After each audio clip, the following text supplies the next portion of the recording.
Hello everyone, welcome back to my channel. आज हम बात करेंगे एब्डोमिनल इंसिजन्स के बारे में। एब्डोमिनल इंसिजन्स हमारी होती हैं कि कोई भी हम कट लगाते हैं for any surgical procedures that involves the abdomen. अब एब्डोमेन हमें पता है it is the area between the chest and the pelvis. So कोई भी हम जब इंसिजन लगा रहे हैं फॉर एनी एब्डोमिनल सर्जरीज तो हम उसे बोलेंगे एब्डोमिनल इंसिजन्स। अब ये बहुत तरीके के इंसिजन्स होते हैं और हम पर्टिकुलर सर्जरीज़ के लिए पर्टिकुलर इंसिजन यूज़ करते हैं। लाइक गैस्ट्रेक्टमी, उसके लिए अलग इंसिजन होगा, अपेंडेक्टमी उसके लिए अलग इंसिजन होगा। सो वो सारे इंसिजन्स हम किस सर्जरी में कौन सा इंसिजन यूज़ करेंगे वो आज हम बात करेंगे। There are various types of abdominal incisions. जो मेन ब्रॉड हमारी कैटेगरी है जिसे हमने डिवाइड किया है वो 3 ब्रॉड कैटेगरीज में हमने एब्डोमिनल इंसिजन्स को डिवाइड करते हैं। First is vertical incision. As the name suggest vertically oriented होगा ये इंसिजन, वर्टिकली स्ट्रेट लाइन में होगा। Second is transverse incision, means ये हॉरिजॉन्टली होगा, ट्रांसवर्स होगा। And third is oblique incision, that will be in oblique in orientation. Oblique हम उसका orientation oblique incision रहेगा। सो अब जो वर्टिकल इंसिजन है वो फर्दर हमारा 2 टाइप्स में हम वर्टिकल इंसिजन को डिवाइड करते हैं। First is mid line incision and second is paramedian incision. नाम से पता चल रहा है मिड लाइन इंसिजन, तो बिल्कुल बॉडी के मिडल में जहाँ हमारी लीनिया एल्बा जो एपोन्यूरोसिस होता है एब्डोमेन में मीडियली बिल्कुल सेंटर में, वहाँ पे अगर हम एक वर्टिकली लाइन इंसाइज करें या कट लगाते हैं उसको हम बोलते हैं मिड लाइन इंसिजन। अब वो मिड लाइन इंसिजन हम अपर मिड लाइन इंसिजन भी हो सकता है, लोअर मिड लाइन इंसिजन भी हो सकता है। अगर वो अम्ब्लाइकस के ऊपर कट लगाते हैं उसे हम बोलते हैं अपर मिड लाइन इंसिजन। अगर वो अम्ब्लाइकस के नीचे होगा उसे हम बोलेंगे लोअर मिड लाइन इंसिजन। अब मिड लाइन इंसिजन हमारा बेसिकली इसका एडवांटेज क्या है, जैसे हमने बात की जो हम इसे लगाते हैं along the Linnaea Elba aponeurosis के हम लगाते हैं। अब लीनिया एल्बा एपोन्यूरोसिस हमको पता है कि ये 3 एब्डोमिनल मसल्स का एपोन्यूरोसिस होता है। 3 मसल्स हमारी इकट्ठे होके वहाँ पे एपोन्यूरोसिस करती हैं। तो अब एपोन्यूरोसिस वाली जगह पे हम कट लगा रहे हैं तो इसका मतलब वो ब्लडलेस है, वहाँ पे हमारा कोई ब्लड लॉस नहीं हो सकता। क्यों? क्योंकि एपोन्यूरोसिस है तो ना वहाँ पे कोई मसल फाइबर होगा ना ही वहाँ पे कोई नर्व होगी। तो जो हमारे चांसेस हैं और इंजरीज होने के, नर्व कट होने के या फिर मसल्स में ज़्यादा ब्लड लॉस होने का, तो वो सारी चीज़ें नहीं हो पाती। तो वो हमारा एक एडवांटेज है कि अगर हम मिड लाइन इंसिजन लगाते हैं तो हम ये लेप्रोटॉमीज बेसिकली जो लार्ज मेजर ऑपरेशंस होते हैं जिसमें हमें ज़्यादा बड़ा कट चाहिए होता है एब्डोमेन को एक्सेस करने के लिए, लार्ज इंसिजन्स लगाते हैं, उसमें हम मेनली हमारे मिड लाइन इंसिजन्स को यूज़ करते हैं। अब सेम इसका एडवांटेज है तो डिसएडवांटेज भी होगा। डिसएडवांटेज क्या है कि सिंस ये हमारी इसमें कोई मसल फाइबर्स और नर्व्स नहीं है तो अब वहाँ पे ब्लड सप्लाई नहीं है। ब्लड सप्लाई नहीं है तो वहाँ पे जो इंसिजन लगाया है तो अब उसकी हीलिंग जो है वो पुअर होगी। तो that disadvantage is poor healing. And second is incisional hernia हो सकता है। इंसिजनल हर्निया क्या होता है? इंसिजन वाली साइड पे अगर हर्निया होने के चांसेस है, वहाँ का जो मसल है या फिर जो फेशिया है वो बल्ज आउट हो जाए स्किन के बाहर तरफ से, उसे हम बोलते हैं इंसिजनल हर्निया। तो 2 इसके डिसएडवांटेजेस हो गए। सेम अब जो नेक्स्ट हमारा वर्टिकल इंसिजन है उसे हम बोलते हैं पैरामीडियन वर्टिकल इंसिजन।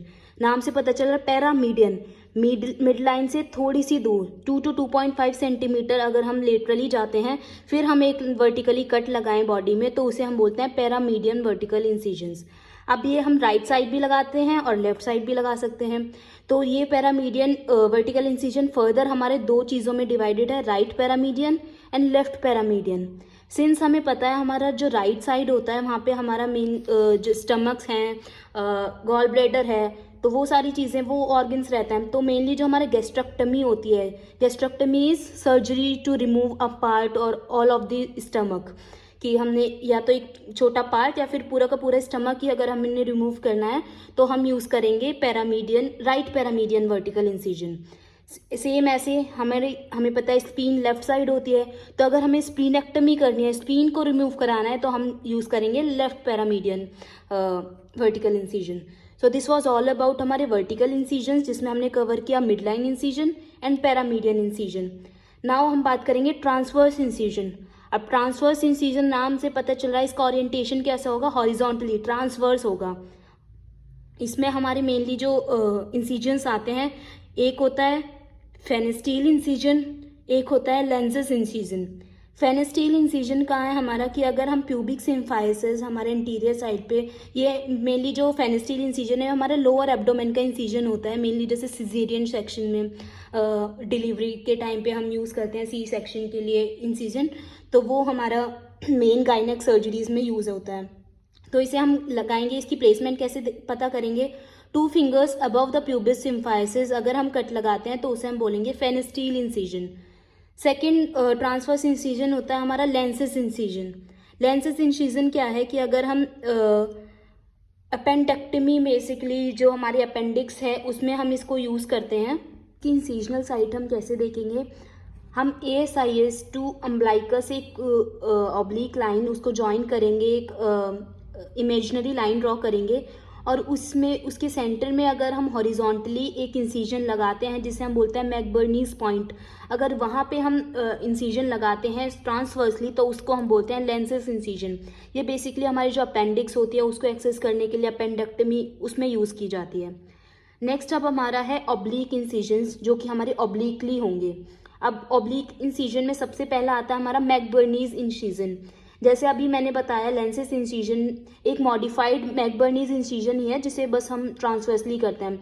तो मेन जो मैकबर्नीज इंसिजन क्या है, जैसे हमने बताया कि ASIS से अगर हम लाइकस तक की एक इमेजिनरी लाइन ड्रॉ करते हैं, अगर उस लाइन में हम एक वर्टिकल इंसिजन लगाते हैं या फिर ऑब्लिक काइंड ऑफ इंसिजन लगाते हैं, वर्टिकली हम करेंगे तो वो क्योंकि लाइन जो हम ASIS से अम्बलाइकस तक ज्वाइन कर रहे हैं तो वो हमारा डायगनली जा रही है। अगर हम उसमें वर्टिकल इंसाइज करेंगे बिल्कुल स्ट्रेट 90 डिग्रीज पे, तो वो जो हमारा मेन होगा वो हमारी ऑब्लिक इंसिजन में आएगी जिसे हम बोलते हैं मैकबर्नीज इंसिजन। ये मैकबर्नीज इंसिजन हमारी मोस्ट इंपॉर्टेंट और वाइडली यूज हमारी जो मेन अपेंडेक्टमी जो अभी हमने बात की जो सर्जरीज होती हैं उसके लिए मेन हम मैकबर्नीज इंसिजन को यूज़ करते हैं। मैकबर्नीज इंसिजन का ही मॉडिफाइड पार्ट अगर हम ट्रांसवर्स इंसिजन में देखें तो उसे हम लेंसिस इंसिजन कहते हैं। तो इन दोनों में कंफ्यूज नहीं होना, लेंसिस इंसिजन वो हमारा ट्रांसवर्स इंसिजन है और मैकबर्नीज इंसिजन वो हमारा ऑब्लिक इंसिजन है, लेकिन दोनों का जो इंडिकेशन है जो यूज़ है वो सेम अपेंडेक्टमी करने में काम आता है, अपेंडिक्स को रिमूव कराने में। नेक्स्ट इज हमारा कोचर्स इंसिजन। ये एक हमारा मेन इंसिजन है, कोचर्स इंसिजन जिसे हम सब कॉस्टल इंसिजन भी बोलते हैं। सब कॉस्टल इंसिजन नाम से पता चल रहा है, सब कॉस्टल, कॉस्टल हम रेफर करते हैं रिब्स के लिए एंड सब उसके नीचे अगर हम 2 to 2.5 सेंटीमीटर नीचे की तरफ जो हमारा लास्ट जो कोस्टल मार्जिन होगा, जो लास्ट हमारी रिब है 12th, अगर हम उसके बिल्कुल पैरेलली हम एक इंसिजन को ड्रॉ करें जो कि क्योंकि हमें पता है हमारी जो लास्ट जो रिब होती है वो हमारी ऑब्लिक ओरिएंटेशन में रहती है, तो अगर हम उसके पैरेलली 2 to 2.5 सेंटीमीटर नीचे और उसके parallelly along the coastal margin अगर हम इंसिजन लगाते हैं तो उसको हम बोलते हैं कोचर्स इंसिजन। ये इंसिजन हम मेनली जो हमारे गॉल ब्लैडर और डक्ट्स की जो सर्जरीज होती हैं उसके लिए यूज़ करते हैं, लाइक कोलेसिस्टेक्टमी होती है गॉल ब्लैडर को रिमूव कराने के लिए, तो हम इन सारी चीज़ों में इसको यूज़ करेंगे। जो लास्ट हमारा ऑब्लिक इंसिजन है उसे हम कहते हैं Rutherford Morrison incision. Rutherford Morrison incision हमारा ट्रांसप्लांट सर्जरीज में यूज़ करते हैं या फिर कॉलोनिक रिजेक्शन अगर हम कराएंगे उसमें हम रदरफोर्ड इंसिजन का यूज़ करते हैं। सो this was all about abdominal incisions. Mainly जो हमारे एब्डोमिनल सर्जरीज होते हैं उसमें पर्टिकुलर हमारे जो एब्डोमिनल इंसिजन है वो कहाँ पे यूज़ होते हैं। So I hope you like it.